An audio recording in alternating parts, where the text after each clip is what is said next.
हमारे चैनल को सब्सक्राइब करना ना भूलें और बेल आइकन को जरूर प्रेस करें ताकि अगली वीडियो आप तक आसानी से पहुंचे। स्वागत है आप सभी का आपके अपने YouTube channel study with Sharika में।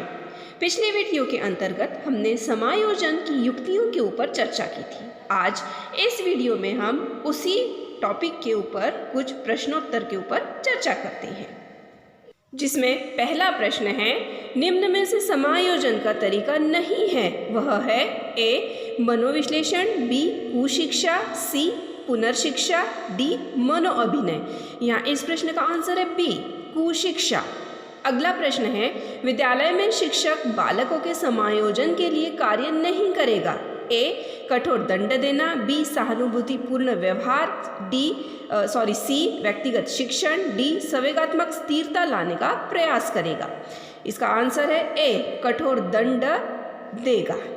मतलब जब अगर बालकों को समायोजन करवाना होता है तो उन्हें कठोर दंड नहीं देना चाहिए। अगर ऐसा अध्यापक एक करता है तो बालक यह समायोजन नहीं कर पाएगा। अगला प्रश्न है, समायोजन वह प्रक्रिया है जिसके द्वारा प्राणी अपनी आवश्यकताओं और इन आवश्यकताओं की पूर्ति को प्रभावित करने वाली परिस्थितियों में संतुलन रखता है। कथन है ए बोरिंग, लेगफेल्ड, वेल्ड, बी गेट्स, सी प्रो एवं प्रो, डी फोब्रेल। इस प्रश्न का आंसर है ए बोरिंग, लेगफील्ड, वेल्ड। अगला प्रश्न है, एक बालक अपनी दुख भरी परिस्थितियों को भुला देता है तो उसे क्या कहते हैं। ए औचित्यकरण, बी शमन, सी दमन, डी प्रत्यागमन। उपर्युक्त प्रश्न के अंतर्गत जो बालक है वह अपनी दुख भरी परिस्थिति को जोर दे के भुला रहा है, इसीलिए यहाँ पर इस प्रश्न का आंसर है सी दमन, क्योंकि शमन में जानबूझकर भुलाया जाता है और दमन में जोर देकर उसे भुला दिया जाता है। अगला प्रश्न है, एक समायोजित व्यक्ति की विशेषता नहीं है। ए उत्तरदायित्व की स्वीकृति, बी उचित संवेगों का प्रदर्शन, सी वैयक्तिक उद्देश्यों का प्रदर्शन, डी दूसरों के साथ संबंध बनाने की योग्यता। इस प्रश्न का आंसर है सी वैयक्तिक उद्देश्यों का प्रदर्शन। अगला प्रश्न है, समायोजन की प्रक्रिया है ए गतिशील, बी स्थिर, सी स्थानापन्न, डी मानसिक। इस प्रश्न का आंसर है ए गतिशील। अगला प्रश्न है, समायोजन नहीं कर पाने का कारण है। ए द्वंद्व, बी तनाव, सी कुंठा, डी उपर्युक्त सभी। इस प्रश्न का आंसर है डी उपर्युक्त सभी, क्योंकि द्वंद्व हो, तनाव हो या कुंठा हो, कोई भी प्रकार की स्थिति हो, मनुष्य या बालक समायोजन नहीं कर पाता है। अगला प्रश्न है, विचलनात्मक व्यवहार समायोजन के लिए होता है। ए अच्छा, बी बुरा, सी सहयोगी, डी ये सभी। इस प्रश्न का आंसर है बी बुरा, क्योंकि विचलनात्मक व्यवहार मतलब एक स्थान के ऊपर या एक चीज के ऊपर अवधान केंद्रित न कर पाना, और अगर ऐसी स्थिति होती है तो बालक समायोजन अपनी परिस्थितियों से नहीं कर पाता है। अगला प्रश्न है, व्यक्तित्व के समायोजन में निम्न में से जो तत्व बाधक है वह है ए भग्नशा, बी आशा, सी उत्साह, डी खेल। इस प्रश्न का आंसर है ए भग्नशा। अगला प्रश्न है, अच्छे समायोजन की विशेषता है। ए संवेगात्मक अस्थिरता, बी सहनशीलता, डी अनियमित दिनचर्या, डी आत्मविश्वास में कमी। यहाँ पर इस प्रश्न का आंसर है बी सहनशीलता। अगला प्रश्न है, निम्न में से कौन सी रक्षात्मक युक्ति नहीं है। ए क्षतिपूर्ति, बी साहचर्य, डी सी तादात्म्य, डी औचित्यकरण। इस प्रश्न का आंसर है बी साहचर्य। अगला प्रश्न है, व्यक्तित्व समायोजन की प्रत्यक्ष विधि है। ए प्रतिगमन, बी शोधन, सी बाधा निराकरण, डी प्रक्षेपण। इस प्रश्न का आंसर है सी बाधा निराकरण, क्योंकि प्रतिगमन, शोधन और प्रक्षेपण यह सभी अप्रत्यक्ष विधियां हैं समायोजन की।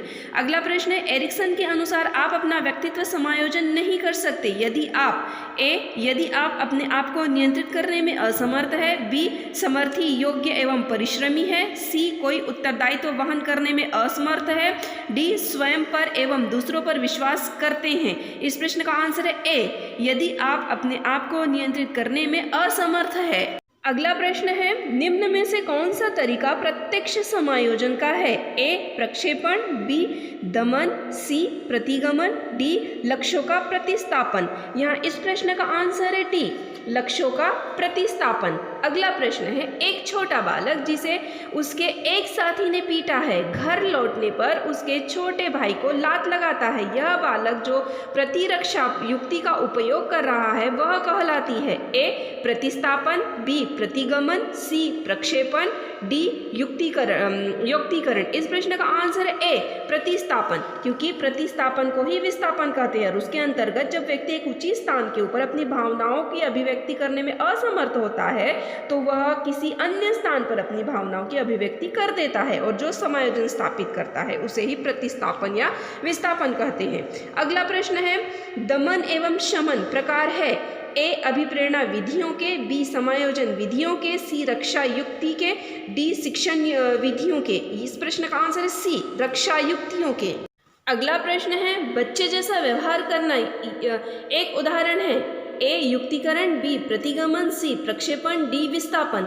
या इस प्रश्न का आंसर है बी प्रतिगमन, क्योंकि बड़े लोगों की जब इच्छा पूर्ति नहीं हो पाती है तो प्रतिगमन इस युक्ति रक्षा तंत्र के द्वारा अपने पिछले व्यवहार पर वापस पहुंच जाते हैं। अगला प्रश्न है, एक व्यक्ति जो अपने आप को एक कमरे में बंद कर लेता है और किसी से मिलने या बात करने से मना कर देता है, वह रक्षा युक्ति काम में ले रहा है? ए विस्थापन, बी तार्किकीकरण, सी प्रक्षेपण, डी पलायन। या इस प्रश्न का आंसर है डी पलायन, क्योंकि वह उस स्थिति से दूसरी स्थिति पर जा रहा है या पलायन कर रहा है या दूर भाग रहा है। इसी को पृथक्करण भी कहा जाता है। अगला प्रश्न, एक छोटे कद की लड़की ऊंची एड़ी के जूते पहनकर लंबी दिखना चाहती है, उसने निम्न में से किस रक्षा युक्ति का प्रयोग किया है? ए क्षतिपूर्ति, बी औचित्य स्थापन, सी दमन, डी उत्क्रमण। या इस प्रश्न का आंसर है ए क्षतिपूर्ति। अगला प्रश्न है, किसी व्यक्ति द्वारा अपना अस्तित्व भुलाकर किसी दूसरे व्यक्ति के गुणों व अवगुणों का अनुकरण करना कहलाता है? ए प्रतिगमन, बी दमन, सी प्रक्षेपण, डी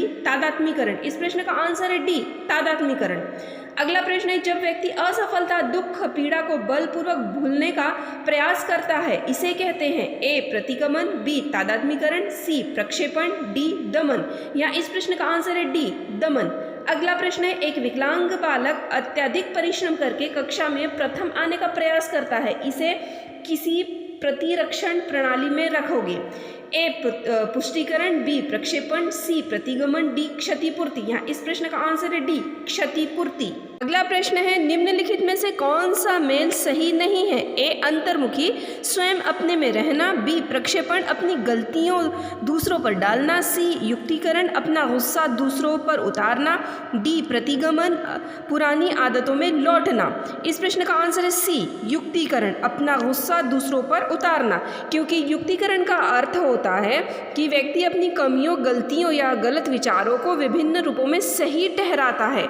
अगला प्रश्न है, कुछ लोगों का कहना है कि जब बालकों को गुस्सा आता है तो वह खेलने के लिए चले जाते हैं, जब तक पहले से अच्छा महसूस नहीं करते। उनके व्यवहार में निम्नलिखित में से कौन सा प्रतिरक्षा तंत्र प्रतिलक्षित है?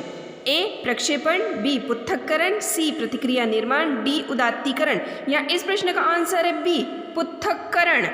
अगला प्रश्न है, समायोजन से तात्पर्य स्वयं का विभिन्न परिस्थितियों में अनुकूलन करना है ताकि संतुष्ट किया जा सके।